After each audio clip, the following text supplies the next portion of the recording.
განათლების და მეცნიერების რეფორმის კომისია რეფორმის კონცეფციის პროექტს აქვეყნებს, რომლის მიზანია აკადემიური სისტემის ფუნდამენტური რეფორმა იმ კონცეფციებზე დაფუძნებით, რომლებიც დიდი ხანია მსოფლიო სტანდარტს წარმოადგენს, მაგრამ სამწუხაროდ ჯერ არ დანერგილა საქართველოში. როგორი განათლების რეფორმა უნდა განხორციელდეს ქვეყანაში? მთავარ კითხვას კონცეფციის ავტორი გიადვალი მიუნხენიდან უპასუხებს. გადაცემის მეორე ნაწილში, როგორ უნდა განახორციელოს ეს რეფორმა ახალმა ხელისუფლებამ, განათლების მინისტრი გიორგი მარგველაშვილი და ბოლოს ვარიაციებით რეფორმის პროექტთან დაკავშირებით მარინე ჩიტაშვილი გადაცემაში მთავარი კითხვა.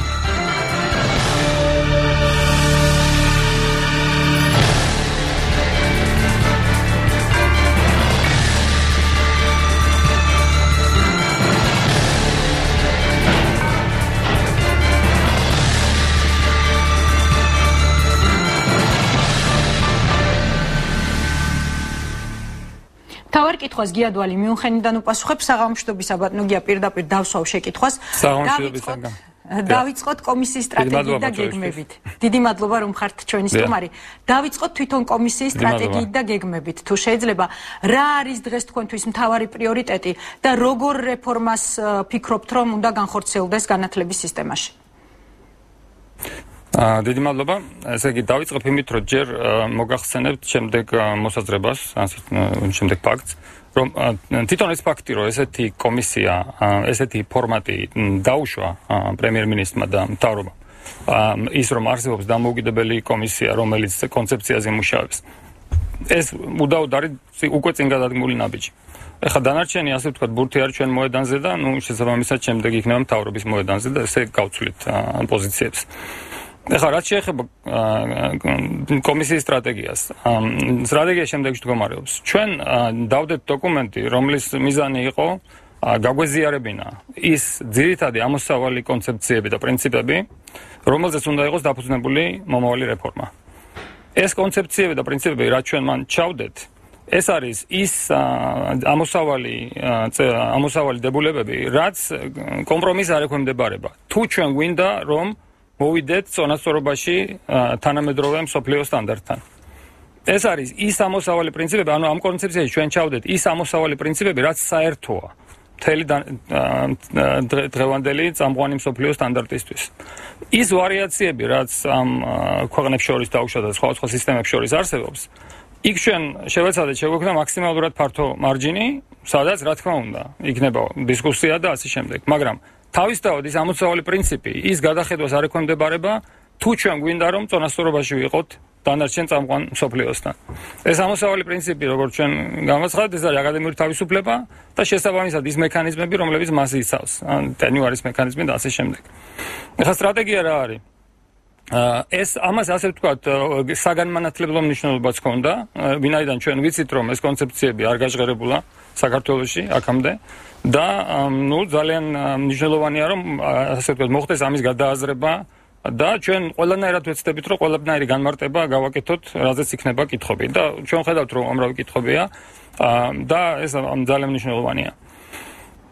ანუ მაგალითად ლაპარაკობენ ქართულ სივრცეზე, რამდენად ეს კონცეფციები მოერგება ქართულ სივრცეს. მე მინდა ერთი რამე განმასხატო, რომ ეს კონცეფცია კი არ უნდა მოერგოს ქართულ სივრცეს. ქართული სივრცე უნდა მოერგოს ამ კონცეფციას. თუ ჩვენ გვინდა რომ გავხდეთ თანამედროვე მსოფლიო სტანდარტის ნაწილი.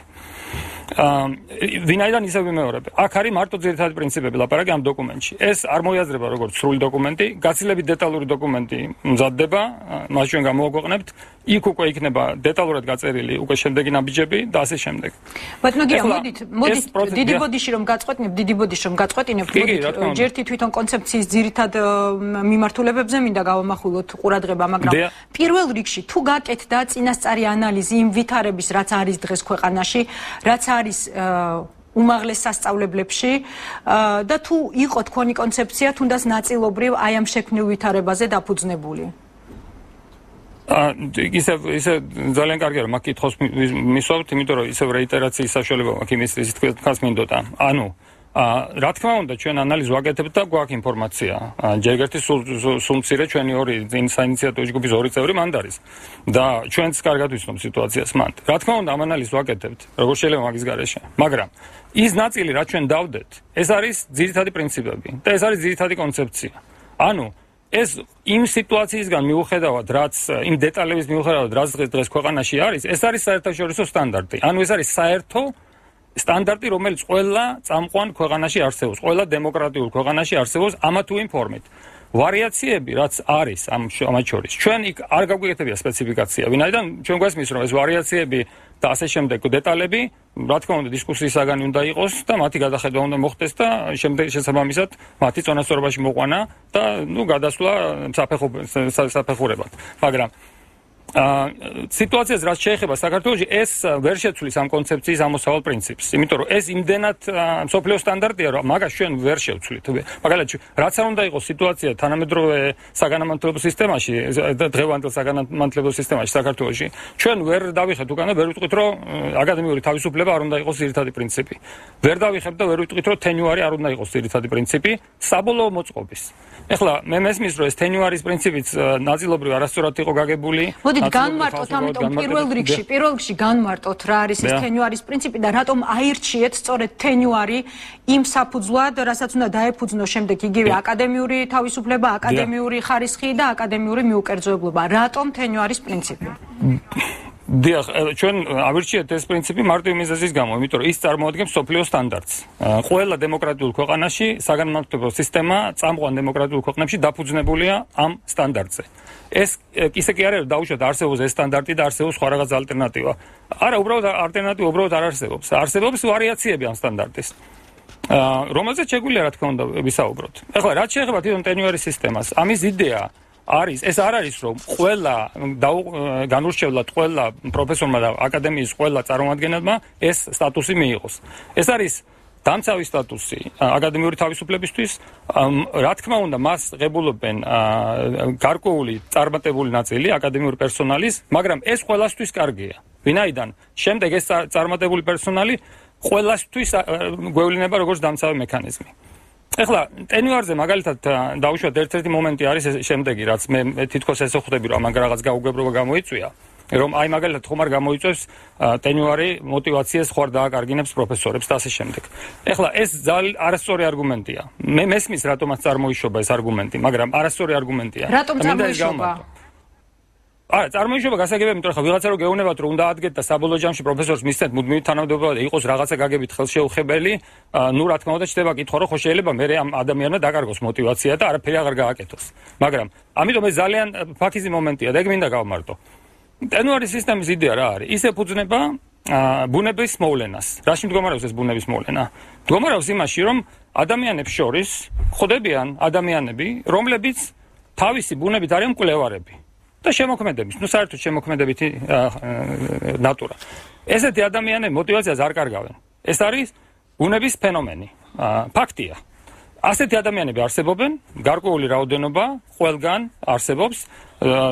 მამის კაი მაგალითად აი შერეგილები რო არის კინოშედევრი ქართული, აი ჭურშიც რო აგზელებენ შემოქმედებით საქმიანობას და მოღვაწეობას და სხვა შორის რომ მღერიანი აკადემიას, ზუსტად აკადემიურ თავისუფლებას უმღერიან ჭურიდან. ხო და ესეთი ხალხი მოტივაციას არ კარგავს. ეს არის ფაქტი. ტენიუარის ინსტიტუტის იდეა არის, ტენიუარის სისტემის იდეა, რომ ეს ხალხი გამოარჩიოს და მათ მისცეს ეს სტატუსი. ანუ ხალხი, რომელიც განმარტების თანახმად ისე არიან ისინი მოწყობილები, მკვლევარები და მეცნიერები, რომ ისინი მოტივაციას არ კარგავენ. და ეს სისტემა ამართლებს. ეს არის ექსპერიმენტული ფაქტი. ვიცით, რომ სოფლიო წამყვან პრაქტიკაში ეს სისტემა ამართლებს. ამიტომ ეს სისტემას შესაბამისად ეს შერჩევის პროცესი უნდა მოხდეს უაღრესად ფრთხილად. ანუ რა თქმა უნდა ამ სტატუსს ყველა ვერ მიიღებს, მაგრამ ისევ ვიმეორებ, იმათთვის ვინც ვერ მიიღებენ ამ სტატუსს, არაფერი არ იცვლება პირიქით, ყველაფერი მიდის უკეთესობისკენ. იმიტომ რომ მაგითო ვიცახით ჩვენ რომ ეს გადასვლა, ეხლა მე არ მინდა გადასვლის თემაში შევეხო, მაგრამ გადასვლა უნდა მოხდეს ისე რომ არავინ არ დაზარალდეს. ანუ მათთვის გარდამავალ პერიოდის სტატუსს. დიახ. რა თქმა უნდა იქნება გარდამავალი პერიოდი. ხო, რა თქმა უნდა. ეხლა მაგაზე არ მინდა. რომელსაც აუცილებლად ახლავს რისკები, ბატონო გია. აი ამ რისკებს როგორ აფასებთ? რა თქმა უნდა. რისკები ყველაფერს ახლავს, განსაკუთრებით ისეთი ტიპის ქვეყანაში, რომელიც ფაქტიურად ეხლა ყალიბდება დემოკრატიულ სახელმწიფოდ, რისკებს ვაფასებ ისე, რომ რისკები ახლავს და ჩვენ ყველანაირი ძალისხმევა უნდა გავაკეთოთ იმისი, რომ ეს რისკები დავიყვანოთ მინიმუმამდე. მაგრამ ამ რისკების გამო ჩვენ ხო ვერ ვიტყვით უარს წამყვან მსოფლიო სტანდარტზე. ჩვენ თუ გვინდა იდეაში მაინც რომ ვიყოთ გახსნილი სისტემა რაღაცნაირად წონასწორობაში ამ მსოფლიო წამყვან სტანდარტთან, ეს ტენვარი უნდა დავნერგოთ. სხვანაირად არ გამოვა. შეუძლებელია რომ საქართველოს რაღაცნაირად იყოს გახსნილი სისტემა, წამყვან მსოფლიოში იყოს ეს ტენვარი სისტემა და საქართველოს საბოლოო ჯამში არ იყოს. ამით ვერაფერს ვერ გავაკეთებთ. ეხლა არ მინდა მაგის ჩამოთვლა, რატო არის ეს უკან დამხევი ნაბიჯი, იმიტომ რომ ამას დეტალური ახსნა განმარტება ჭირდება, ბევრი ფაქტორია. მაგრამ ამაზე მინდა უბრალოდ ეს გავაკეთო, რომ ის მოსაზრებები, რომ ამ ტენვარს ყავს მოწინააღმდეგეები წამყვან ქვეყნებში და მოწინააღმდეგეები ყველაფერს ყავს. დარვინისტსაც ყავს მოწინააღმდეგეები. მაგაზე არ არის ლაპარაკი. ლაპარაკი ის არის, რომ ამ სისტემას დღესდღეობით წამყვან მსოფლიოში ფაქტია, არ აქვს ალტერნატივა. შესაბამისად, ჩვენ გვინდა არ გვინდა ამ სისტემას თუ გვინდა რომ გახსნილი სისტემა მოყოთ, უნდა მოვერგოთ. და ეს ჩვენთვისვეა კარგი. ანუ ეს სისტემა გვექაჩება ზემოთ, ქვემოთ კი არა. და შესაბამისად, რა თქმა უნდა, გეთანხმებით, რომ რისკები არის, მაგაზე ბევრი სამუშაო აუცილებლად. ამაში გადამწყვეტი როლი იქნება სამინისტროსთან ურთიერთობაში, იმიტომ რომ ეს თვითონ გარდამავალი პერიოდი, რა თქმა უნდა, შევიმუშაოთ მთავრობასთან ერთად. ეხლა კიდე ერთ ნაბიჯს ვიტყვი, რომელიც აუცილებელი გადასადგმელია პარალელურად. ეს არის პარლამენტმა უნდა მიიღოს კონსტიტუციურად, ეხლა მე არა ვარ თვითონ იურისტი, შესაბამისად საკანონმდებლოს ამაც ვერ ჩამოვაყალიბებ, მაგრამ კანონი აკადემიურ თავისუფლებაზე უნდა არსებობდეს საქართველოში კონსტიტუციურად. ეს არ ნიშნავს განათლებას, კანონს განათლებაზე. ანუ ეს არ ნიშნავს ტენვარის სისტემის დამტკიცებას, მაგრამ კონსტიტუციაში უნდა იდოს აკადემიური თავისუფლების კონცეფცია. ეხლა ამის შემუშავება რა თქმა უნდა მოხდეს იურისტებთან და პარლამენტარებთან ერთად, იმიტომ რომ ჩვენ ამას ვერ შევიმუშავებთ, ჩვენ შეგვიძლია აუხსნათ შინაარსი. და შემდეგ ამის ჩამოყალიბება უნდა მოხდეს მაგენაზე, იმიტომ რომ ეს ძალიან მნიშვნელოვანი ნაბიჯია. ყველანაირად მნიშვნელოვანია ქვეყნისთვის. ჯერ ერთი იმის ამსახველია, რომ ჩვენ ვიწყებთ გამოსვლას ამ სტაგნაციის მდგომარეობიდან და გადავდივართ გახსნილ სისტემაზე. ამის თქმა მინდოდა. ეხლა თქვენ რაღაც კითხვა გქონდათ, მე გაგაწყვეტინეთ მე მგონი. არა, მე ჩაგეკითხეთ მაშინ ბოლომდე, თქვენ თვითონ დასვით წეღან კითხვა, როგორ რამდენად მოერგება ტენვარის სისტემა საქართველოს რეალობასო და თქვით, რომ აქ უკან დახევა ვერ მოხდება და პირიქით არსებული ვითარება უნდა გაუმჯობესდეს იმისთვის, რომ მოერგოს ტენვარის სისტემას. როგორ წარმოგიდგენიათ აი სწორედ ეს, რომ ვითარება დაიხვეწოს იმდენად, რომ აი ეს დასავლური სტანდარტი იყოს მისადაგებული? ხო, ხა უხეშად ვიტყვი, მოდით. ესე იგი, როგორ წარმოგვიდგენია, რა თქმა უნდა, იქნება გარდამავალი პერიოდი. ამ გარდამავალ პერიოდში უნდა დაშვებული იქნას, ეს ალბათ პარალელურად უნდა მოხდეს აი ამ excellence cluster-ის, ანუ წარჩინებულთა კლასტერის ინიციატივასთან, გამოვლინდეს, ასე ვთქვათ, ყველაზე მოხერხებული უნივერსიტეტები ამისთვის. შემდეგ დაშვებული უნდა იქნას, რაღაცა რაოდენობა ამ ტენვარი პოზიციების, ამ ტენვარი ხაზების. ამ ტენვარის ხაზებზე შერჩევა, ეს არ უნდა შეეხოს დანარჩენი პერსონალის კეთილდღეობას. ანუ ის ხალხი, ვინც არიან კონტრაქტებზე, არანაირად ამან არ უნდა გააკეთოს რაიმე ნეგატივი არ უნდა გამოიწვიოს ამ ხალხის მდგომარეობაში. პირიქით, ამ ხალხს და სხვას, ვინც იქ არ არის მაგალითად და ვისაც უნდა რომ მონაწილეობა მიიღოს და ვისაც აინტერესებს, ეძლევა შანსი რომ ეს სტატუსი მიიღოს. ყველაზე მნიშვნელოვანია რომ არ მოხდეს ხარისხის კომპრომისი. ეს არის ყველაზე დიდი. თუ ხარისხის კომპრომისი მოხდა, მაგალითად შეიქმნა კომისია ყველა სტანდარტის დაცვით და კანდიდატი არ არის დაუშვათ წელს, რომელიც აკმაყოფილებს ამ სტანდარტს. და კომისიამ გადაწყვიტოს, რომ კარგით, ეხლა არ არის ეს კანდიდატი, თქვათ, ავიყვანოთ შემდეგი დონის. ეს იქნება დამღუპელი. თუ კანდიდატი არ მოიძებნა, რომელიც შეესაბამება ამ სტანდარტს, უნდა გადაიდოს შემდეგი წლისთვის კიდე იქით, სანამ შესაბამისი კანდიდატი არ მოინახება. და ესეთი პროცესი გვესახება ჩვენ. და აქ ერთადერთი რაც არ შეიძლება, არანაირად არ შეიძლება ხარისხი კომპრომისი. იმიტომ რომ ეს იქნება დამღუპელი ამ სისტემისთვის. აი ეს რისკები, რაზეც ლაპარაკობს ხალხი, ზუსტად ეს იქნება, რომ რაღაცნაირად მოხდეს არაშესაბამისი კანდიდატურების შერჩევა ამ პოზიციებზე და შემდეგ მათ მიეცეთ ისეთი ძალაუფლება და სტაბილობა, რომ მერე უკვე ეს პრობლემა გახდეს. ბატონო, კონცეფციაში საუბარია ასევე სამეცნიერო სისტემის მოწყობაზე და რამდენიმე ნაწილად გაქვთ ეს დაყოფილი. მოდით ამაზეც ვისაუბროთ, როგორ უნდა მოეწყოს სამეცნიერო სისტემა, რომელიც პრინციპში იყო იგნორირებული ბოლო წლების მანძილზე. როგორც საუნივერსიტეტო, ასევე არასაუნივერსიტეტო სკოლისხმობ რასაკვირველია. დიახ, ხო, ეს ძირითადი კონცეფციები ნახსენები გვაქვს ჩვენ ამ დოკუმენტში, რაც დავდეთ, იქნება უფრო დეტალური გაწერილი შემდგომ დოკუმენტში. ეხლა ჩვენი გავუნიშნეთ, რომ საუნივერსიტეტო სისტემისაც და ასევე არასაუნივერსიტეტო სამეცნიერო სისტემის მოწყობაშიც მნიშვნელოვანი არის სამი რგოლის არსებობა. ეს სამი რგოლი უნდა იყოს ყველგან. ეს არის რაღაცა თენუირებული ფორმის, თენუირებული კონტინგენტი, ანუ მეცნიერები, რომელთა გარშემოც იქმნება ინსტიტუტი და ინსტიტუტი არ არის ერთი მეცნიერის გარშემო არ Google-ის ხმებს რომ უნდა შეიქმნას. ეს არის რაღაცა წამყვანი მეცნიერების გარშემო იქმნება ინსტიტუტი. იმ გაგებით, რომ ინსტიტუტი ეს არის მომსახურე მეცნიერების და არა პირიქით. და შემდეგ არის რა თქმა უნდა უმაღლესი ადმინისტრაცია ინსტიტუტის, როგორც იქნება, ეხლა იქ კონკრეტულად რა სახელი ექნება, მაგას პრინციპული მნიშვნელობა არ აქვს, შეიძლება იყოს პრეზიდენტი, შეიძლება იყოს რაღაცა სხვა და არის გარეშე რგოლი, რომელიც არის გარეშე მაკონტროლებელი და გარეშე მრჩეველთა საბჭო. ეხლა ეს სამი რგოლი არის აუცილებელი, რომ წონასწორობაში მოვიდეთ თანამედროვე წამყვან მსოფლიო სტანდარტთან.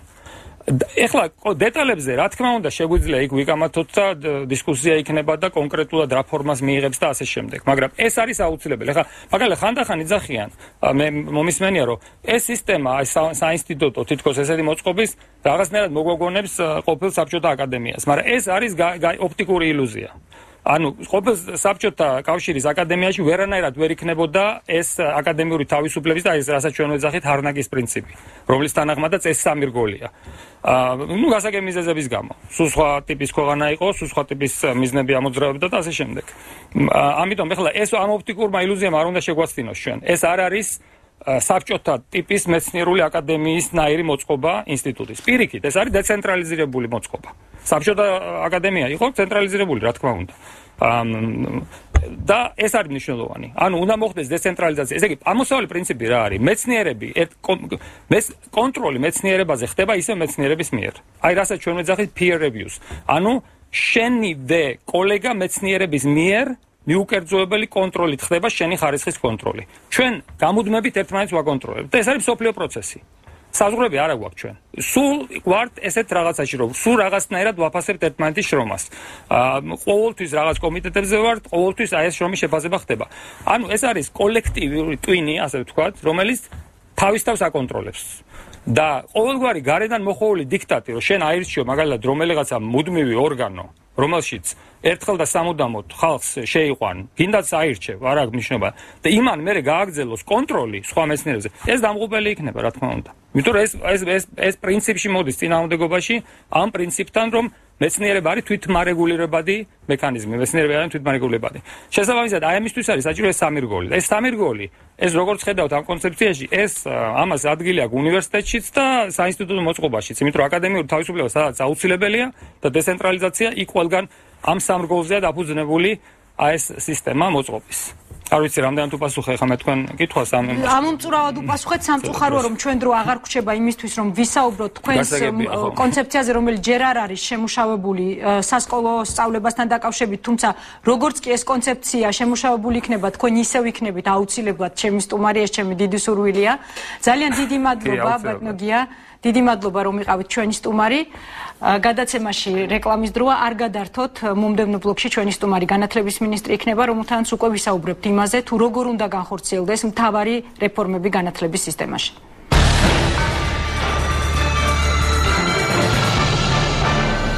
თავარ კითხვას განათლების მინისტრი უპასუხებს საღამოშტობის საბაგიროები დავიწყოთ კონცეფციის თუ უბრალოდ გავაგრძელოთ კონცეფციაზე საუბარი ნაწილობრივ მაყურებელმა მოისმინა არსი რაც არის ამ ერთ-ერთი ვერსიის რეფორმის კონცეფციის რომელიც შეიმუშავა კომისიამ რამდენად მისაღებია პირველ რიგში თქვენთვის ეს კონცეფცია იმიტომ რომ გიადვალი ამბობს რომ იქ არის მოცემული ის მთავარი სტანდარტები რაც არის დანერგილი ცივილიზებულ ქვეყნებში და რომ მიუხედავად იმისა რა ვითარებაა დღეს საქართველოში ამ სტანდარტების ქვემოთ დაწევა არ შეიძლება და პირიქით ვითარება უნდა მოერგოს ამას დიახ ნება მომეცით თქვა რომ ეს არის კონცეფცია არის ძალიან ბევრი ეს არის რეალურად ის კონცეფცია რომელიც ანუ მე რამდენ ადამიანსაც ხვდები ძალიან ბევრ ადამიანს აქვს კონცეფცია მაგრამ ეს კონცეფცია რომელიც ახლა თქვენთან წარმოადგინა ბატონმა გიამ ეს არის ერთადერთი კონცეფცია რომელსაც ჩვენმა მთავრობამ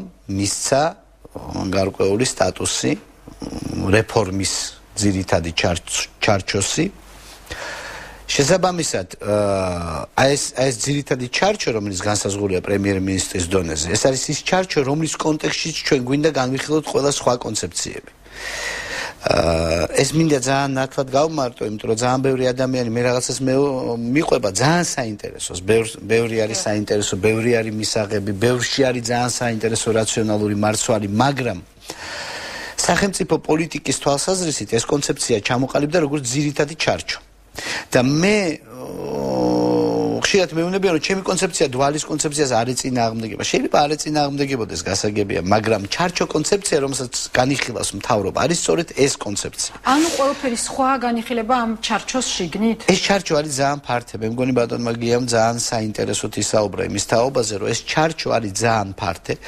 იქ არის ძალიან საინტერესო შესაძლებლობები დისკუსიისთვის, ჩასწორებისთვის, მისი განვითარებისთვის, მაგრამ ეს არის გარკვეულწილად ალტერნატივა ჩარჩო, იმიტომ ეს არის ძირითადი გზა, ის ძირითადი ვექტორი, რომლითაც ვითარდება თანამედროვე სამყარო, თანამედროვე სამეცნიერო სამყარო. შესაბამისად, მე ვფიქრობ, რომ თვითონ იმისთვის, რომ დიალოგი იყოს კონსტრუქციული, რომ ჩვენ მართლა მივიდეთ სადმე, რაღაცა რეალურ ქმედით სამოქმედო გეგმამდე, აზრიანი იქნებოდა, რომ ძალიან ბევრ საინტერესო ადამიანს, რომელიც ჩემთან განიხილავს თავის თეორიებს, ვთხოვო, რომ აი ამ კონცეფციის ფარგლებში შეეცადონ, თუ მათ უნდათ სახელმწიფოსთან თანამშრომლობა და სახელმწიფო კონტექსტში თავიანთი თეორიების განხილვა. ეხლა დამოუკიდებლად ნებისმიერმა ადამიანმა შეიძლება გახსნას უნივერსიტეტიც და კვლევითი ინსტიტუტიც და შეიძლება რომელიმე მეცენატმა დააფინანსოს რომელიმე კვლევა, მაგრამ თუ სახელმწიფო პოლიტიკა აინტერესებს, სახელმწიფო პოლიტიკის ძირითადი ჩარჩო არის სწორედ ისაც ბატონმა დვალმა შემოგთავაზა. ეხლა ძალიან საინტერესო რამე თქვა ბატონმა გიამ და მე კიდე ერთხელ 2 წუთი თუ გვაქვს ამ კონცეფციაზე რა თქმა უნდა გვაქვს. ეს არის ძალიან ფართე ჩარჩო, ერთი, რომელშიც არის ბევრი დისკუსია შესაძლებელი. მეორე, ეს არის კონცეფცია, რომელიც დგას იმ ძირითად პრინციპებზე, რომელიც არის ფუნდამენტური თანამედროვე სამეცნიერო სამყაროსთვის. მესამე, ამ კონცეფციის შიგნით არსებობს რეალობასთან შესაბამისობის ასე ვთქვათ რეალობის ამ კონცეფცია ამ იდეალურ ასე ვთქვათ მდგომარეობამდე მისვლის ძალიან ბევრი სივრცე დატოვებული. აი კონკრეტულად როგორ განვითაროთ, როგორ გავწეროთ ეს წრეებში, როგორ გავწეროთ ეს ორგანიზაციებში და ასე შემდეგ. და კიდე ძალიან მნიშვნელოვანი არის ის, რომ ბატონი გიას კონცეფცია იმითია კარგი, რომ ის აკეთებს აქცენტს სტანდარტზე და ამბობს, რომ ამ სტანდარტის დაწევა არის უაზრობა. კი ბატონო, ვილაპარაკოთ იმის თაობაზე, რამდენი წელი დაგჭირდება ამ სტანდარტების მისასვლელად. აი, ეს თქვენი საქმეა, ალბათ, როგორც განათლების. ეს არის ჩვენი ერთობლივი საქმე. გაუმჯობესდეს აქ ვითარება იმისთვის, რომ ამ სტანდარტებში ჩაჯდეს. თავარია ჩვენ შევთანხმდით, რომ ამ სტანდარტებამდე მივდივართ. მაგრამ ზოგადად რომ არ ვილაპარაკოთ, ბატონო გიორგი, კონკრეტულად რა არის გასაუმჯობესებელი იმისთვის, აი, რამდენიმე ძირითადი. აქაც ძალიან მომწონს, როგორ ავითარებს კონცეფცია ამ კონტექსტს. აქ არის ლაპარაკი იმაზე, რომ ჩვენ თუ ვიპოვნით და ხარისხს არ დავწერთ და რეალურად გავაკეთეთ აი ესეთ ხარისხობრივ excellence წარმატების და განსაკუთრებულობების შემთხვევებს, ანუ თუ ვიპოვნით ესეთ მეცნიერებს, თუ მივცემთ მათ შესაბამის სტატუსს, თუ არ დავაგდებთ სტანდარტს, რამდენსაც ვიპოვნით, რამდენსაც შევძლებთ, იმდენი გავაკეთოთ, რამდენ უმაღლესშიც შევძლებთ, იმდენი გავაკეთოთ. ეს მიდგომა ძალიან ესეთი იოლად გარდასაქმნელია, იმიტომ რომ შენ არ მივარდები სისტემას და არ დაუწყებ მას მტრევას და ნგრევას. შესაბამისად, ეხლა აქ ამ თვალსაზრისითაც ეს კონცეფცია გვაგძლევს ძალიან ფართე არჩევას, აი რამდენსაც შევძლებთ, იმდენი გავაკეთოთ, რამდენსაც განსაკუთრებულ ესეთ ტენიუარს ვიპოვნით, რამდენსაც გავუკეთებთ, ასე ვთქვათ, შესაბამის პირობებს შევქმნით უმაღლესებში, რამდენს აითვისებს ეს სისტემა, აი იქედან გამომდინარე ვილაპარაკოთ. მე ვფიქრობ, რომ ეს არის პრინციპში ძალიან მოქნილი მექანიზმი იმისთვის, რომ დაიწყო რეფორმა. თუმცა ეს არის უმაღლეს სასწავლებლებში რეფორმის ერთი მხარე, ხომ ასე არის სტუდენტი, ანუ ის ადამიანი, ვინც განათლება უნდა მიიღოს შესაბამის სასწავლებლებში. აი ამ ხარეს რა რეფორმები გაქვთ ჩასატარებელი? მე ვეღარ მოვასწარი გიადვალთან საუბარი იმაზე, როგორ წარმოუდგენია მას მაგალითად დაფინანსების თემა, რომლის გარშემოც არის ბევრი აჟიოტაჟი, განსაკუთრებით მას შემდეგ, რაც თქვენ განაცხადეთ, რომ უნდა გაძვირდეს პირიქით სწავლა, შემდეგ მოგიწიათ განმარტებების კეთება ამასთან დაკავშირებით. მოდით ძალიან კონკრეტულად, არის თუ არა უკვე შემუშავებული ის, თუ როგორი უნდა იყოს დაფინანსების სისტემა, როგორი უნდა იყოს სახელმწიფოს წილი, როგორი უნდა იყოს თვითონ იმ ადამიანის წილი, ვინც იღებს განათლებას და სინამდვილეში თითოეული სტუდენტისთვის ანუ მომხმარებლისთვის ძვირდება თუ იაფდება განათლება? მომხმარებელი ხო, მომხმარებლის ესე იგი აქ კიდევ ერთხელ მოდით გავცემ კითხვებს პასუხს ესეთ თანმიმდევრობთ. სახელმწიფო თავის მონაწილეობას განათლების უმაღლესი განათლების სისტემის დაფინანსებაში აორმაგებს. სახელმწიფო ბიუჯეტისთვის ეს ორჯერ უფრო მეტია. ეს ერთი. მეორე, ეს არ ეხება ნებისმიერ ეს თუნდაც ეს გაორმაგება არ ეხება წინა წლებში რაც იყო ასე ვთქვათ კონტრაქტული ურთიერთობები გაფორმებულები ის რჩება ასე რომ ეს გაორმაგება თანხის ეხება 2003 წელს ეს ერთი მეორე სახელმწიფო არ არეგულირებს ფასებს სახელმწიფო არ არეგულირებს ფასებს კერძო უმაღლესებში მაგალითად სახელმწიფო უმაღლესებში სახელმწიფო არეგულირებს მარტო ზედაზღვართან დაკავშირებით მე საერთოდ არაფერი არ მithქვავს არ მithქვავს რომ ზედაზღვარი ან დავწიოთ ან ავწიოთ. შესაბამისად ზედაზღვარი იგივე ნარჩუნდება. მაგრამ ჩვენ ორჯერ უფრო მეტ ფულს ვდებთ. შესაბამისად ანუ სტუდენტისთვის ვითარება არ იცვლება, ვინც სახელმწიფო სასწავლებელში სწავლობს? სტუდენტისთვის ვითარება წესით როგორ არ იცვლება, როგორც როცა ორჯერ მეტ ფულს ვაძლევთ. ანუ მცირდება მისთვის გადასახადი. ასეა? იცით ასე მოდი ძალიან გასაგებად არა გავიგე, მაგრამ მე გასაგებად თქვი ის რომ სტუდენტებო თქვენ გადასახადი არ გაგიძვირდებათ. მაგრამ ამის იქეთ ხო საინტერესოა კიდე ვინმეს რამემ დააინტერესოს გარდა იმისა რომ მე თქვენზე არა მაინტერესებს საგრანტო სისტემა როგორ შეიძლება და პრინციპები. გადასახადი 20% გამომიყვანე რამდენი მექნება 2013 წელს ნართლად ზედაზღვარს არ ვეხებით. მაგრამ ამის გარდა ხო არის კიდე საინტერესო თემები. მაგალითად როგორ დავაფინანსებთ? სწორედ ეს უნდა მეკითხა, საგრანტო სისტემა როგორ შეიცვლება? ყველამ ვიცით რა პრინციპითაც ფინანსდებოდა აქამდე, როგორ შედიოდა სახელმწიფო ანუ დაფინანსების სისტემაში, როგორ იქნება 2013 წლიდან? ხო, აი ჩვენ ამასთან დაკავშირებით კიდევ ერთხელ მე ვცდილობ, რომ ავაგო დისკუსია იმ საზოგადოებრივ ჯგუფებთან, იქნებიან ეს სტუდენტები, იქნებიან ეს პროფესორები, იქნებიან ეს რექტორები, იქნებიან ეს ექსპერტები, რომლებმაც თავიანთი პოზიცია უნდა დააფიქსირონ შეხედულების სახით. არა უბრალოდ იმის თქმის სახით, რომ დაუშვათ მეცნიერება, არა რაღაცა ლოზუნგების სახით, რომ მეცნიერება უნდა დაფინანსდეს, ან სტუდენტი უნდა უფასოდ იღებდეს განათლებას, არა. კონკრეტულად დავდեմ მე განსახილველად ეს საკითხი გაუგზავნე ყველას, ვინც ამ სისტემაში არის ჩართული, ვინცაც მე ხელი მიმიწვდებოდა, მათგან ვერი შეხედულებას, რომ აი არის ორჯერ უფრო მეტი ფული. როგორ მივმართოთ ეს ფული? აი ამაზე არის შეკითხვა. კიდევ ერთხელ კონკრეტულად არც 20%, არც 80, არც 75 არ გიძვირდებათ. ეს საკითხი მოხსნათ, დავწყნარდეთ, ეხლა ვიფიქროთ იმაზე, როგორ მოვახდინოთ უფრო აზრობრივად, აზრიანად ფულის ინვესტირება.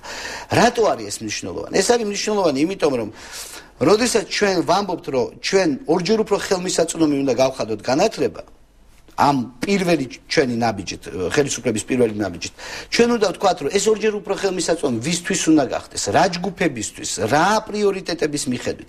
აი ამასთან დაკავშირებით მე მაინტერესებს ამ აზრის მოსმენა და ეს პერიოდი დაახლოებით კიდე ერთი კვირა გაგრძელდება, იმიტომ რომ მე ველი შეხედულებებს. ჩვენ მართლა ესეთ რეჟიმში მუშაობთ. და ცოტა უცნაურია სამინისტროს ესეთი მუშაობა და უფრო მეტი კომენტარები არის იმასთან დაკავშირებით, რამდენად ეს სწორია თუ არასწორი, ვიდრე კონკრეტულად კონცეფციებზე. ჩვენ დავიწყეთ უკვე ეს მუშაობა მანდატურებთან დაკავშირებით, სკოლიდან გარიცხვის თემასთან დაკავშირებით, კიდე სხვა თემებთან დაკავშირებით მუდმივად კითხულობთ. აი, რას ფიქრობს საზოგადოება? ამ კითხვაზე პასუხის მიღების შემდეგ ჩვენ უკვე ვაყალიბებთ ჩვენ პოლიტიკას. ეხლა ჩვენ ვართ აი კითხვაზე პასუხის მოსმენის რეჟიმში. თუმცა თქვენ ალბათ გაქვთ თქვენი მოსაზრება. კიდევ ერთი საკითხი მაინტერესებს დაფინანსებასთან დაკავშირებით. ამჟამად ძველ ხელისუფლებას, უბრალოდ ნაციონალურ ხელისუფლებას ჰქონდა ასეთი პრინციპი, მიდგომა, მათთვის იყო პრიორიტეტული დარგები, სადაც მეტი გრანტი იყო, მეტად ფინანსდებოდა და ნაკლებ პრიორიტეტული, კერძოდ ჰუმანიტარული დარგები ფინანსდებოდა ნაკლებად. იქნება თუ არა ასეთი მიდგომები ამის შემდეგაც, თუმცა მოდით მთავარ კითხვას პასუხი გავცეთ სარეკლამო ბლოკის შემდეგ, გადაცემაში რეკლამის დროა.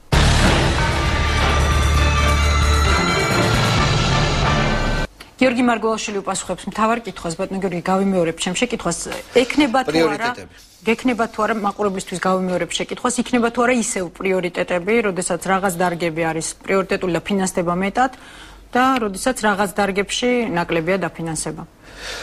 ხო, ეს საინტერესო კითხვა, იმიტომ რომ ამ კითხვაზე მე იმედი მაქვს, რომ მექნება საინტერესო და კვალიფიციური პასუხი. მე თვითონ მაქვს პასუხი და ეს პასუხი ბევრი კომპონენტისგან შედგება, მათ შორის იქედან გამომდინარე მოით ესე იგი პასუხებ და კიდევ ერთხელ ამ კითხვებზე არ მინდა პასუხის გაცემა, რომ რაღაცნაირად ამ დისკუსიაზე გავლენა არ მოვახდინო, რომელიც ამ კიდევ ერთი კვირის განმავლობაში უნდა გაგრძელდეს. მაგრამ ამოსავალი აქ მდგომარეობს შემდეგში, რომ რა დარგი უნდა განვითარდეს ქვეყანაში, შესაბამისად რა დარგი უნდა დააფინანსოს სახელმწიფო გრანტმა, რა არის პერსპექტიული, ბაზარი რისი ამთვისებელია, შენ ბაზარზე ათვისებული რაღაცა დაუშვათ იქისაც პოპულარულია, ის უნდა აფინანსო თუ პირიქით. იგივე კითხვა არის იმასთან მიმართებაში უცხოეთში სტუდენტებს რომ აფინანსებთ იმათ გრანტებთან მიმართებაში.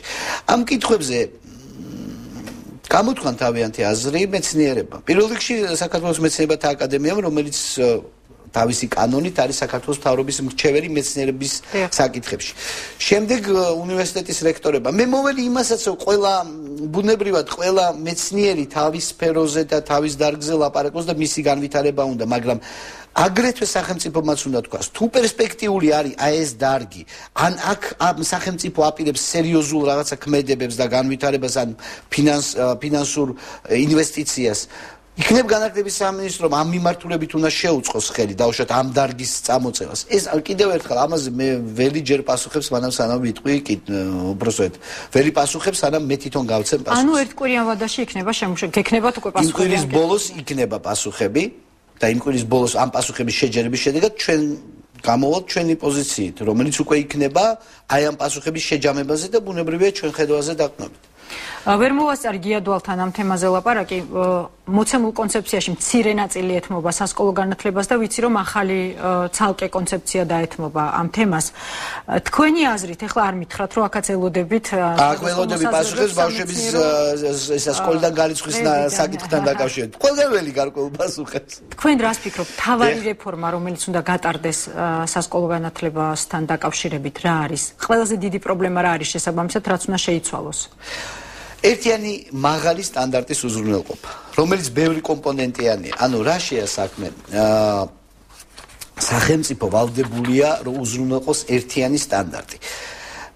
და ეს ერთიანი სტანდარტი ამ ერთიანი სტანდარტის უზრუნველსაყოფლად რამდენიმე პროცესი არის ჩასატარებელი. პირველი არის რომ დავუშვათ ჩვენ მუდმივად ვიზრუნოთ ხარისხის ამაღლებაზე, თუნდაც მასწავლებლების და შეუქმნათ მათ არა უბრალოდ რაღაცა გამოცდები, რომლებიცაც ისინი ჩააბარებენ, არამედ ხარისხის და საკუთარი კარიერის და საკუთარი ხარისხის განვითარების საკუთარი კონცეფცია შევაქმნევინოთ თითოეულ მასწავლებელს და მივცეთ მათ შესაძლებლობა ეს განახორციელონ. ეს ერთი.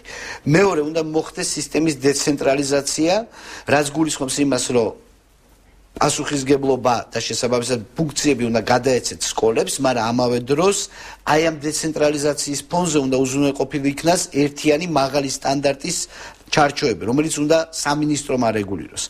და ამავე ფონზე, ესე იგი, ერთის მხრივ ჩვენ უნდა მოვახდინოთ დეცენტრალიზაცია, მეორე მხრივ ერთიანი სტანდარტი უნდა შევინარჩუნოთ და აგრეთვე ამავე დროს, როდესაც ბუნებრივად წარმოიქმნება გარკვეული დისბალანსი, იმიტომ რომ დავუშვათ ერთი სკოლა უფრო მდიდარ ადგილას არის, ან უფრო მეტი მასწავლებელი არის იქ, ან უფრო ხელმისაწვდომია რაღაცა რესურსი, სახელმწიფომ უნდა მოახერხოს ეფექტური სისტემის შექმნა იმ თვალსაზრისით, რომ მუდმივად ჩამორჩენილი, ასე ვთქვათ, სადაც იქნება ნაკლები შესაძლებლობები, ის სკოლები უფრო წამოწიოს და ერთი აი ამ სტანდარტის ამაღლების პროცესი უზრუნველყოს. ეს არის ძირითადი ჩარჩო, რაც არის გასაკეთებელი. გიადვალის კონცეფციაში არის საუბარი იმაზე, რომ მთავარი პრობლემა სასკოლო სწავლების საქართველოში არის ის, რომ არის ერთგვარი ასე ვთქვათ, ცარიელი ადგილი, გეფი სასკოლო განათლებასა და უმაღლეს განათლებას შორის.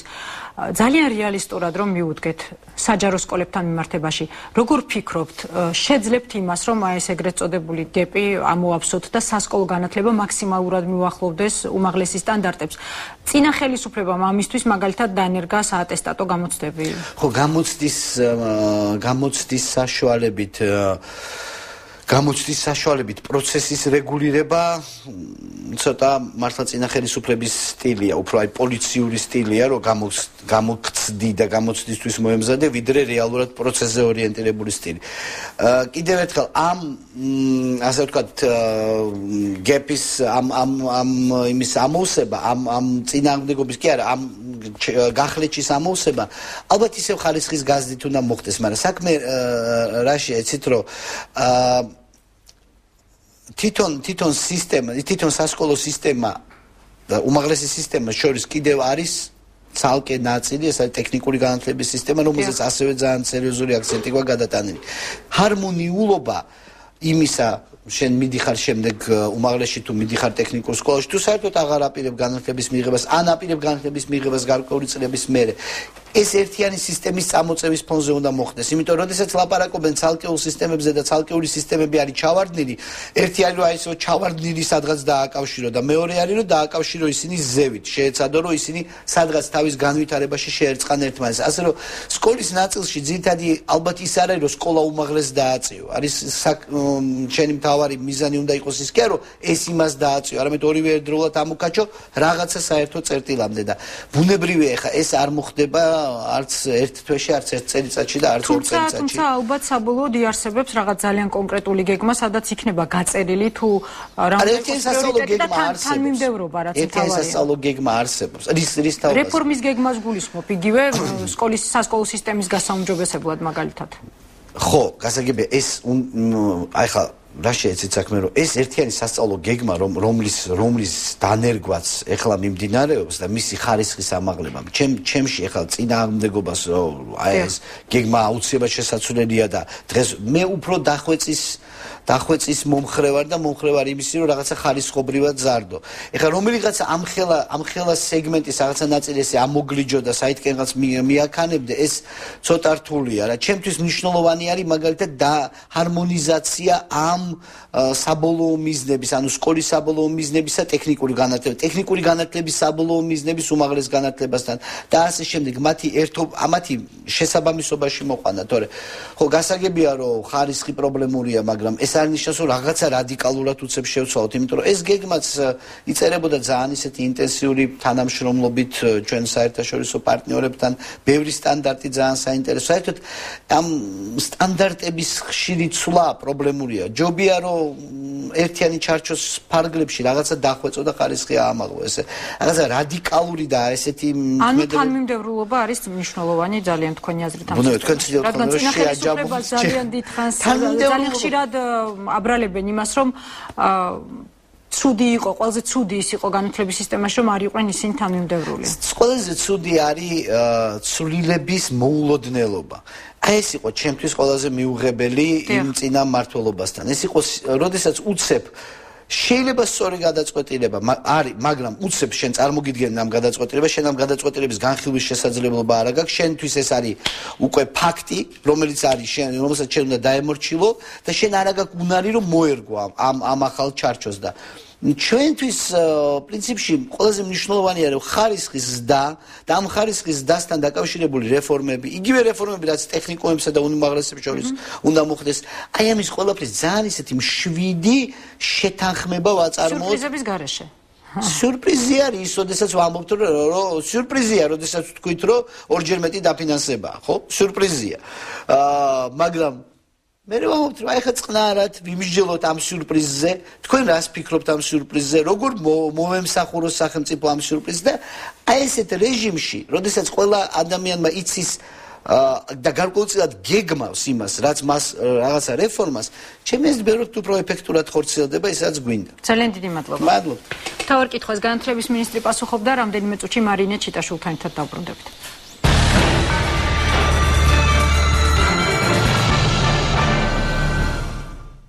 მარინე ჩიტაშვილი უპასუხებს მთავარ კითხვას საღამოშტობის საკალბატონო მარინე. მადლობა მოწვევისთვის. დიდი მადლობა მობრძანებისთვის. მას შემდეგ რაც გამოქვეყნდა განათლების და მეცნიერების კომისიის კონცეფცია, თქვენ დაწერეთ ვარიაციები ამ თემაზე, სადაც იყო თქვენი შენიშვნები და თქვენი მოსაზრებები. იცით რითი მინდა დავიწყოთ? თქვენი აზრით, რამდენად გასაგებია ის, რაზეც საუბრობს კომისია, ის, რაზეც საუბრობს განათლების სამინისტრო, რამდენად გასაგები და მისაღებია ეს იმ ადამიანებისთვის, ვისთვისაც უნდა განხორციელდეს რეფორმა? ჩემს აზრით ყველაზე დიდი ვნებათაღელვა გამოიწვია არა იმან, რომ უნდა იყოს აკადემიური თავისუფლება, აკადემიური მეუკერძობლება და მაღალი ხარისხი, ან კიდევ ის, რომ ტერნუარის სისტემა უნდა შემოვიდეს, არამედ ყველაზე დიდი გაუგებრობა გამოიწვია იმან, როგორ უნდა მივიდეთ არსებული სიტუაციიდან აქამდე. და ის მეусმინე როგორც ბატონ დვალს, ასევე ბატონ მარგველაშვილს, ისინი საუბრობდნენ იმაზე, რომ ეს ძალიან კარგია.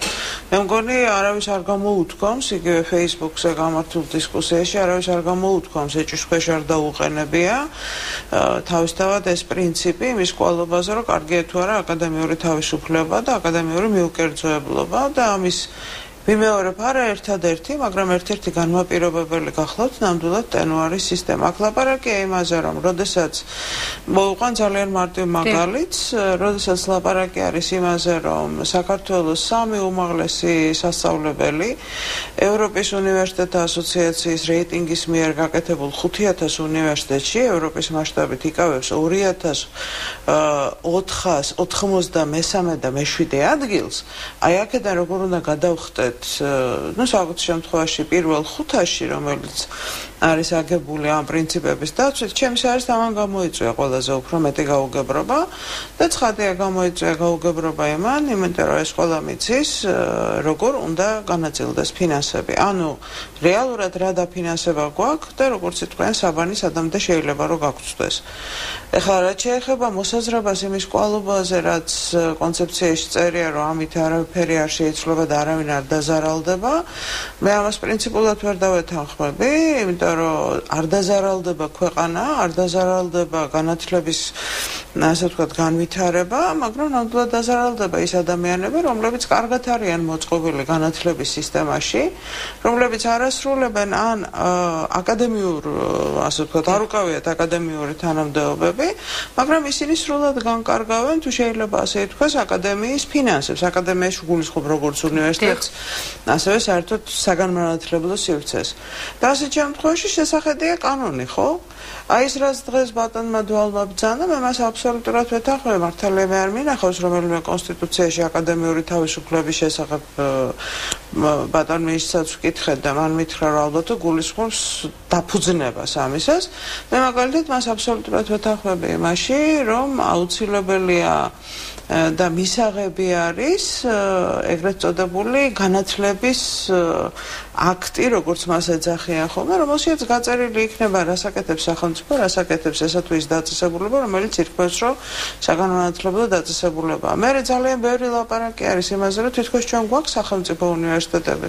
ბოდიშ ვიხდი, მაგრამ საჯარო სამართლის იურიდიული პირების ნაცვლად ჩვენ გვყავს ახლა არაკომერციული, არამომგებიანი იურიდიული პირები, სახელმწიფო უნივერსიტეტები კი უწერიათ, რომ ჯავახიშვილის სახელმწიფო უნივერსიტეტი.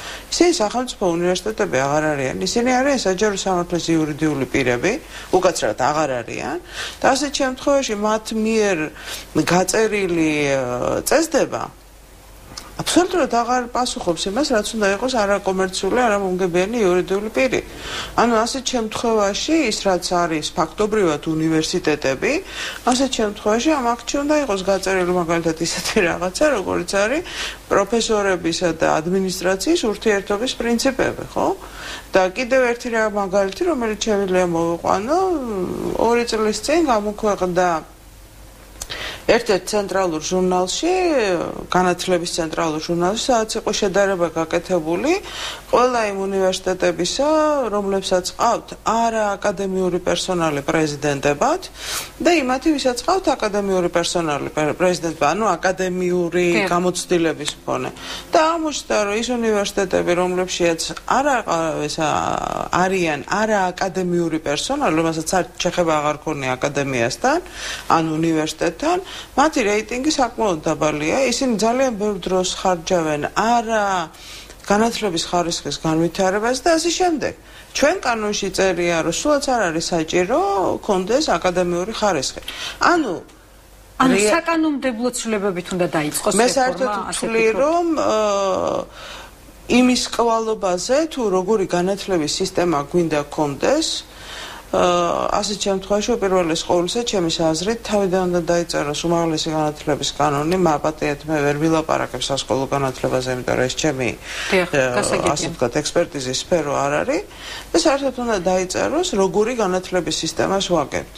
აი ეს შემიძლია გითხრათ. ამიტომ ვნებათაღელვა გამოიწვია არა იმან, რომ ტერნუარის სისტემის შესახებ პირველად ამ კონცეფციიდან გაიგო აკადემიის გარკვეულმა ნაწილმა, იმიტომ რომ ნამდვილად შემიძლია თქვა საქართველოში თუნდაც დღეს ორ ადამიანს ველაპარაკე, რომლებსაც ასევე მიყავთ წარმატებული პროექტები ქვეყნების გარეთ. და მათ იციან ამ ტერნუარის სისტემის შესახებ, აქ ამას არ გამოუწვევია ვნებათაღელვა.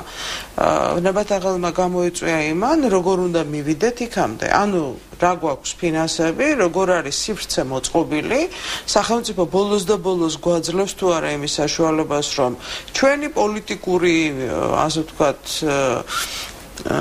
შეხედულებების მიუხედავად, ახლა რა ვიცი, ახლა პითაგორას თეორემა მაინც არ შეიცვლება, ხო? და ასეთ შემთხვევაში ლაპარაკი არის ზუსტად ამაზე, როგორ მივიდეთ იქამდე. რაც შეეხება მეცნიერებათა აკადემიას, ალბათ მე დავწერე, რომ ეს მე ძალიან მაგონებს მეცნიერებათა აკადემიის სისტემას.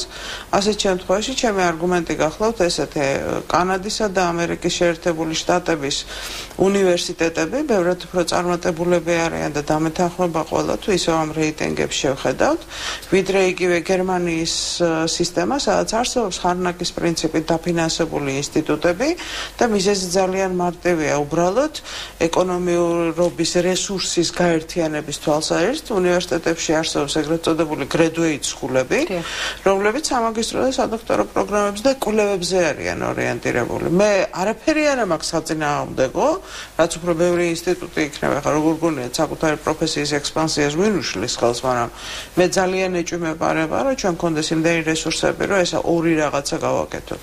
მაშინ რა მიგაჩნიათ რეალისტურად აი არსებულ სიტუაციაში, იმისთვის რომ მივიდეს ქვეყანა საბოლოოდ იმ სტანდარტამდე, ანუ ის რაც კონცეფციაშია ნათქვამი, ის საერთაშორისო სტანდარტები იყოს საბოლოო მიზანი, მაგრამ რა უნდა იყოს გარდამავალ პერიოდში, რაც მიგვიყვანს აქამდე. როგორ უნდა შეიცვალოს სისტემა? რადგან თქვენ ნათქვამი გაქვთ ამ თქვენს ნოუჩიან ვარიაციებში ის, რომ ვერ ვხედავო, ანუ ძალიან მომწონს ეს ყველაფერი, მაგრამ ამ რეალობაში ვერ ვხედავო.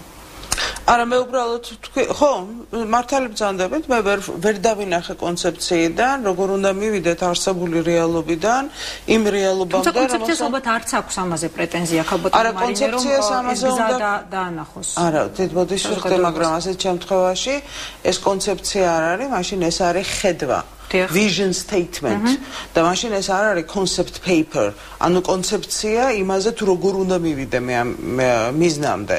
ნუ ასეთ შემთხვევაში თუ ეს არის vision, ასეთ შემთხვევაში არავინ არ შეედავებათ მაგას, თუმცა ვიმეორებ, რომ ამ vision-შიაც მე მირჩევნია ეს იყოს ერთ საუნივერსიტეტო სისტემაში გაერთიანებული, რომელშიც არსებობს ინსტიტუტი, რომელშიც დაკავებული ადამიანი პირობითად თავისი სამუშაო დროის მხოლოდ 10%-ს მოახმარს სწავლებას, მაგრამ დანარჩენი მის გადანაწილებული აქვს კვლევაზე. კი ბატონო, ეს უნივერსიტეტის შიგნით მოსაწესრიგებელი საქმეა. და მაგალითად ისეთი მონსტრები, როგორიც არის ოქსფორდი, კემბრიჯი, იგივე კოლუმბია, იგივე NYU, სადაც ბატონი გია არის, იგივე ლუნდის უნივერსიტეტი. ეს არის 40 დაახლოებით პროცენტი და ნუ მე იქ ვარირებს იმის დამხებით თუ ნახართ 20-დან 15%-ამდე, 10% ადმინისტრირებაზე მიგდით ახლა, რომელიმე კომისიაში უნდა მუშაობდეთ, აბა ახლა ესე პროფესორი არ არსებობს, ხო? ანუ თუ შევხედავთ ამ თვალსაზრისით, ჩემის აზრით მე ვერ ვხედავ და იმისაც რომ მე რაიმე დავინახო, ასეთ შემთხვევაში უნდა ვიცოდე რა თანხაზეა ასეთ შემთხვევაში ლაპარაკი. რაც შეეხება უნივერსიტეტების ასე ვთქვათ ექსელენსის კლასტერის გამოყოფას, ну 2006-ში ვიყავი მე მიუნხენში, ლუდვიგ მაქსიმილიანის უნივერსიტეტში ვმუშაობდი და მაშინ თუ არ ვთქვი 9 მილიარდი ევრო გამოყო გერმანიამ იმისათვის რომ უნივერსიტეტებს განევითარებინათ, ასე ვთქვათ, თავიანთი პროფილი ინტერდისციპლინარული სწავლების ყვალობაზე და ნუ იყო ორეტაპიანი შეჯიბრება და ბოლო-ბოლო 5 უნივერსიტეტზე იყო ეს გადანაწილებული. დაახლოებით 2011-ში მე მგონი მეორე რაუნდი ჩაატარეს და ასე შემდეგ, მაგრამ ხა გერმანიის უნივერსიტეტებს 5 უნივერსიტეტს 9 მილიარდ ევროს უნაწილებენ და იგებს მიუნხენის ტექნოლოგიური, მიუნხენის, ასე ვთქვათ, ლუდვიგ მაქსიმილიანის უნივერსიტეტი კიდე 3 მოიგო და ვერ იგებენ ისეთი უნივერსიტეტი, როგორც არის მაგალითად ბერლინის Free University, ხო?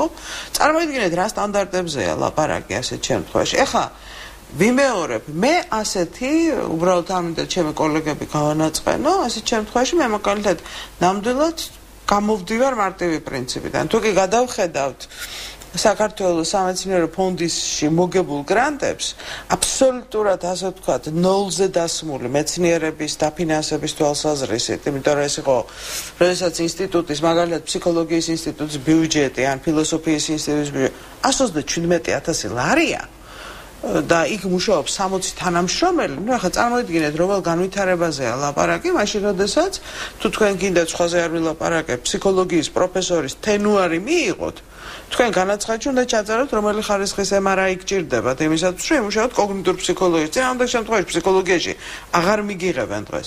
ჩვენთან როგორც ასეთი MRI კი არა, software ვერ გვიყიდია იმისათვის რომ ლაბორატორიული კვლევა ავაწყოთ. ანუ თქვენი კითხვა აბსოლუტურად სწორი იყო დასმული. საიდან სადამდე მივდივართ? თუ ამ ხედვას უნდა მივაღწიოთ 100 წელიწადში, თანაც ისე რომ ნუ დაახლოებით 4-დან 7%-ამდე იყოს დაფინანსება. Ну, ასეთ შემთხვევაში რა გითხრათ, ესეთი 10 წლიანი გეგმები გვაქვს დასაწერი ასეთ შემთხვევაში. ანუ ჩემი პრეტენზია ისე როგორც ჩემი კოლეგების, იმაზე კი არ მიდის, რომ ის რაც კონცეფციაში წერია, ცუდია, ამაზე ხელს არ მოაწერს, არამედ რომ ეს ცუდია. აქ ლაპარაკია იმაზე, იქ საიდანაც ვართ, აქამდე როგორ მივიდეთ, ხედვაში გეთანხმებით და ასეთ შემთხვევაში ხედვაში ნაწილო მე მხოლოდ ერთი ისა მაქვს, რა ქვია ეს. დაფინანსება მეცნიერების განვითარებას მე სხვა სისტემაში ვხედავ და არა ცალკე ინსტიტუტების სახით და ამის მაგალითად გითხარით უკვე რასაც თვლი ამერიკის და კანადის წარმატებულ მაგალითს, რითიც ისინი ევროპას უგებენ სხვათა შორის. მაგრამ აქ ლაპარაკია, ხო ერთი რაღაცა დეტალი მინდა ვთქვა, რომელიც ყველაზე ძალიან მომეწონა და რომელიც არსად არ მინახავს. ეს იყო ასეთი რაღაცა, რომ სკოლის გაუმჯობესებისათვის განსაკუთრებით იმას, რასაც საშუალო სკოლას ვეძახეთ, რატომ არ უნდა გამოვიყენოთ ის ხალხი, ვინც კვალიფიციურია, რომლებიც ასე ვთქვათ, მოსხლეტით გააგდეს, იმიტომ რომ 50 წელიწადს გადაცილებული ხოლმე თურმე არაფერი აღარ შეგიძლიაო და ისინი მკვლევრები იყვნენ, რატომ არ შეიძლება ამ ხალხის გადამზადება და მოხმარება იმისათვის, რომ ერთბაშად ამოიწიოს დონე. აი ეს იყო ჩემთვის ყველაზე უფრო ისეთი რაი თვალშისაცემი და კარგი რაღაცა, რაც ნუ ნამდვილად ეხმიანებოდა. და ალბათ ეს რეალისტურიც არის. აბსოლუტურად რეალისტურია, თუ კი თქვენ მათ მისცემთ და ეს ვინ არის ეს ხალხი? ეს ხალხი არის ზუსტად ის უმეტეს შემთხვევაში წარმატებული რეპეტიტორი, ხო? ანუ ფაქტია, რომ ვიღაცას ამ ქვეყანაში სწავლება შეუძლია. ამიტომ ის ვისაც შეუძლია სწავლება, უნდა მივიდეს იქ, სადაც სასწავლო ინსტიტუტია. და უნდა იქნეს ეს ინსტიტუტი გამხდარი სკოლა იქნება თუ უმაღლესი იმ ადგილად, სადაც ასწავლიან და არა სადაც, ასე ვთქვათ, გარკვეული პოლიტიკური კონიუნქტურის გამო ჩდება, ასე ვთქვათ, იდეები, რომ ასე უკეთესი იქნება. ფაქტი ესეთია, რომ ასე უკეთესი არ არის. მე და ეს რა ქვია ბატონ ერთ-ერთ წევრს კომისიის წევრს მე ისიც გაუგზავნე რა 19-მეთქი ჩახად რა სიტუაცია და დევს კიდევაც იმ ჩემს გამოქვეყნებულ ნოუთში თუ თქვენ შეადარებთ ამ უნივერსიტეტებს ერთმანეთს ადმინისტრაციისა და ასე ვთქვათ კონტრაქტით მოწვეული ანუ ის ვისაც ან 3 წლიანი 6 წლიანი კონტრაქტი აქვს აკადემიურ პერსონალს ადმინისტრაციული პერსონალი აჭარბებს აკადემიურ პერსონალს როგორ გონიათ ახლა თუ კი თქვენ უნივერსიტეტებს ამ პირობებში მისცემთ ფულს ეს ფული საწავა ცხადია ადმინისტრაციის ჯიბეში ხო ანუ ჯიბეს მე იმას კი არ გულისხმობ რომ ხო, პრინციპში ეს ადამიანები რეალურად მუშაობენ იქ და არიან მეტნი ვიდრე სამეცნიერო პერსონალი. ნამდვილად და მათ აქვთ უფრო მეტი ხელფასი, ვიდრე კონტრაქტით გაფორმებულ პროფესორს. უფრო მეტსაც გეტყვით. როდესაც ლაპარაკი იმაზე, რომ ჩვენ გვინდა მკვლევარები და ასე შემდეგ. მითხარით, რა კრიტერიუმებით, მაგალითად ისეთ უნივერსიტეტებში, როგორიც არის ტექნიკური უნივერსიტეტი, როგორიც არის სახელმწიფო უნივერსიტეტი, რითი იზომება მეცნიერული კვლევა. ან არის კი დაფინანსება მეცნიერული კვლევისათვის? არ არის. და საიდან მოდის ეს? როგორი ქმნება ეს კონტრაქტები? აი ამაზეა ლაპარაკი, რომ უნდა არსებობდეს ასე ვთქვათ, ერთი უზოგადესი ჩარჩო, მაგალითად მოვიყვან კიდევ ერთ მაგალითს ნიდერლანდებს, რომელსაც ვერ დაწამებს იმას, რომ არ არის განვითარებული ქვეყანა, პირდაპირ უწერია, არ შეიძლება ბიუჯეტის 20%-ზე მეტი მიდიოდეს ადმინისტრირებაში. აბა ახლა გადავხედოთ რამდენია ადმინისტრაციულ პერსონალის მომსახურებაზე. ხა იმაზე არაფერს არ ვამბობ, რომ 80% არ მიდის ხელფასებში, არამედ სხვა რამეებში მიდის.